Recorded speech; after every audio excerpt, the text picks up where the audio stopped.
The year is 1969. A bloody war rages in the small Asian country of Vietnam. American armed forces have been entangled in the struggle for nearly a decade. Thousands of soldiers have died, but there is still no end in sight. A growing number of American people have begun to question the purpose of the war and to demand an end to the fighting. Newly elected President Richard Nixon has promised a plan to bring peace with honor and to withdraw American troops from Vietnam. But the withdrawal is more difficult than he expected.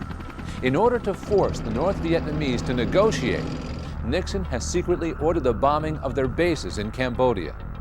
The president has now brought a neutral country into the war and done so without informing Congress of his plan. April 30th, 1970. Nixon announces the bombing of Cambodia on national television. When Congress questions his authority, Nixon argues that it is the right of the President of the United States under the Constitution to protect the lives of American men. And so the stage was set for a classic constitutional showdown. The issue? How are war powers divided between the executive and legislative branches of the government? In order to understand this issue, we need to explore the history of war powers. When the framers decided which branches of government should exercise the war powers, they lived in a world in which it took several weeks for information to cross the Atlantic. This meant that Congress and the President would have ample time to contemplate the serious question of going to war. But today, an intercontinental ballistic missile can cross the ocean in a matter of minutes. And as we learned in the attacks on the World Trade Center and the Pentagon, war can be unleashed without warning. As a result, many scholars, as well as government officials, believe that requiring a congressional declaration of war is outdated. They believe that the President, as Commander-in-Chief of the Armed Forces, has both the power and the responsibility to protect the nation and to retaliate on his own authority. Indeed, there has been no formal declaration of war since 1941, when the United States entered the Second World War after the surprise attack on Pearl Harbor.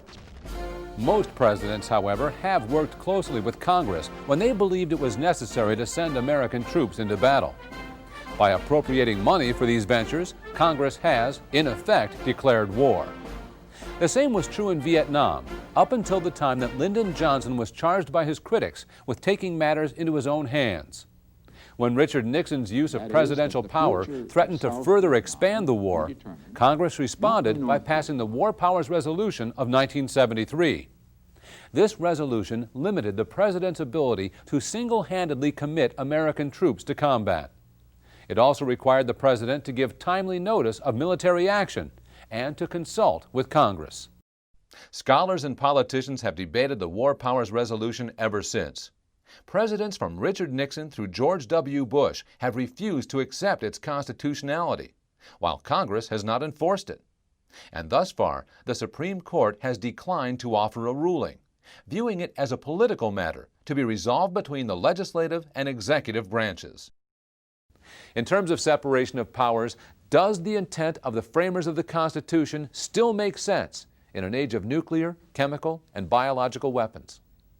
Some say the President needs to have a free hand to act quickly in the name of national security. Others argue that Congress must deliberate to guard against impulsive action.